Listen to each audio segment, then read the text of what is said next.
Due to their irregular status, undocumented migrants who are victims of crime find it difficult to access any form of justice.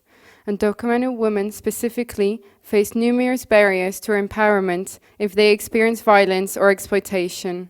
I think women without papers are more vulnerable because they have less other possibilities to get housing, for example. So some women have to choose for transactional sexual relationships to get housing, to get a place to stay. And also they are much more, they are excluded from knowledge about what's possible to get. The Wereldhuis is a center for information, counseling, education and culture, serving different undocumented communities in Amsterdam. Here undocumented migrants can get help and become active. We decided to have one day of women only because we met quite a lot of women with experiences of sexual abuse, sexual violence and also human trafficking, and we wanted to create a safe place at least once a week for them.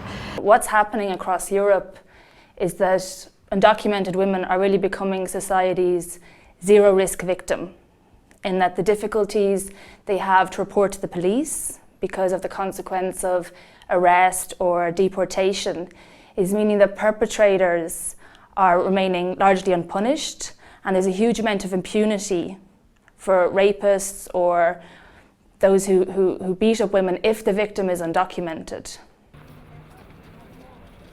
Mariam is Afghani, and she has been living in Sweden for 4 years. Like many other undocumented migrant women who are victims of violence, she didn't dare to report to the police. I have problem with my brother, so I'm very much feel shameful if I speak, because it is very difficult for one Muslim woman and I'm very much proud if I tell, because I'm strong woman. They want to use me, and I not accept anything, and they like he's very much hit me. Yeah. And slow me, like he want to kill me, okay? And this time I have no paper in Sweden, and I not go to police because I have no paper there. To help women like Mariam, the network No One Is Illegal launched a public campaign. The Entire Women campaign highlights the situation of undocumented women who are experiencing violence and exploitation in Sweden. One of the big questions or big things that we wanted with this campaign was to actually disturb a little bit this picture of Sweden as the heaven for heaven for equality and for women's rights.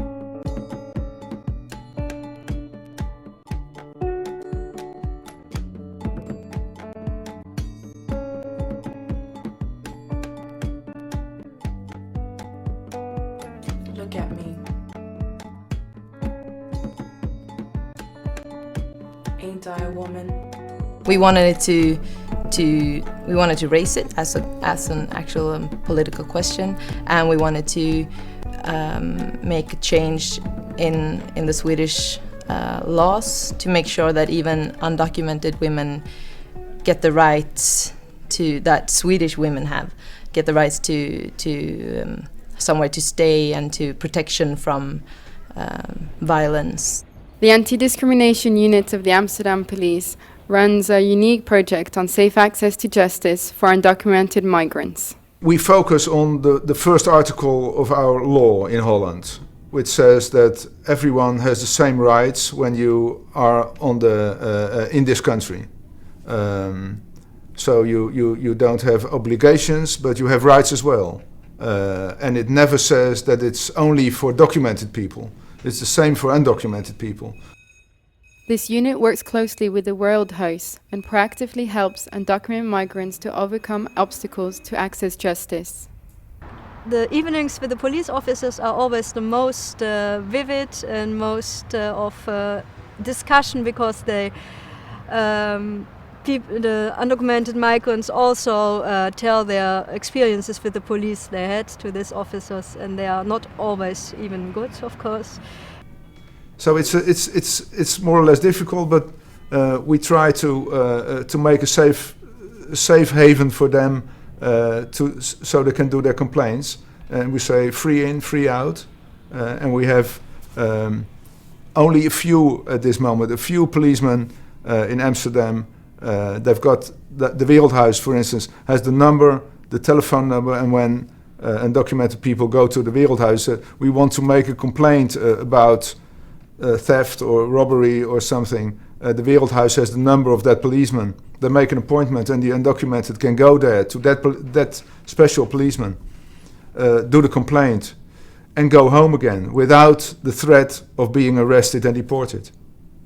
And I think when looking at this situation, which is so often hidden from public view, but that we all really need to ask ourselves, do we want to live in a society where an undocumented victim of crime is unsupported, where we turn our backs on them and we leave their perpetrator unpunished?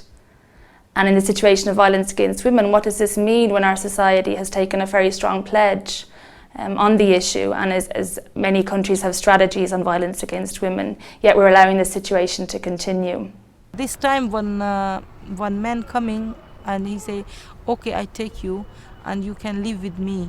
I give you money, I give you, because this time just I'm not thinking who coming, who take me. I say somebody take me because they want to kill me. But I sit like this. So this time I say, okay, sorry, my country and Sweden the same for me this time, because I'm very alone this time. Nobody help me. I can't go to police. I can't, because very bad situation this time.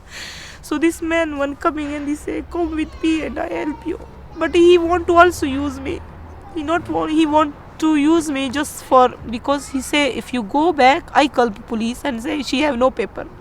You come, you can take. So I live with her 2 months and I'm pregnant from her. So this is another bad situation. So they want to use me. They take my number from my family and they say if you not come back to me, I call. In France, the Do Not Hesitate campaign, organized by La CIMAD, addressed the issue of the double violence faced by undocumented women who are experiencing discrimination because they are women, but also because of their irregular status. Alors, si je peux me permettre d'utiliser ce terme-là, en fait, la campagne Ni une ni deux, qui a été lancée en février 2010, elle fait suite à un ras-le-bol général de la permanence, mais d'autres associations également, de constater qu'il y a des lois, mais elles sont insuffisantes, et que ces lois qui existent et qui peuvent parfois protéger les personnes étrangères ne sont pas appliquées. Du coup, on parle de double violence envers les femmes, parce que violence et persécution en tant que femme, et là vient de se rajouter une autre violence qu'on appelle la violence administrative, parce que les textes qui sont appliqués aux femmes étrangères sont plus restrictifs. Dans la loi française, il y a un article qui a été mis en place dans le cadre d'une loi de sécurité intérieure. C'est un peu un article carotte. C'est si vous portez plainte ou vous témoignez dans une procédure pénale, éventuellement le préfet peut vous donner un titre de séjour. Donc dans certains cas ça fonctionne, dans d'autres ça ne marche pas, en sachant que quand les femmes décident de porter plainte, il y a généralement des risques de représailles, donc c'est assez compliqué d'accompagner les personnes dans ces démarches-là. Fortunately, however, we do see that at national level, good practices do exist. So for instance, in Spain, there was a very big campaign to really address the situation of violence against women in Spain, and the law that developed out of that really gives the same protections to undocumented women, foreign women, as it does to Spanish women, so very equal access. So for example, there is a temporary residence permit and temporary work permit can be given to a woman who goes to the police to report violence and then is going to give evidence in a trial. So it's certain that, unlike in many other countries, she will not be arrested once she goes to the police, and also that she won't be deported for the duration of the trial. What's happened on the ground is that it's also clarified the role for many police officers. So after the introduction of this law, all police stations in Spain received guidelines of how the law should be implemented and what they should do as police officers if they're called to a case involving violence against women, but where there was also an immigration status question at hand.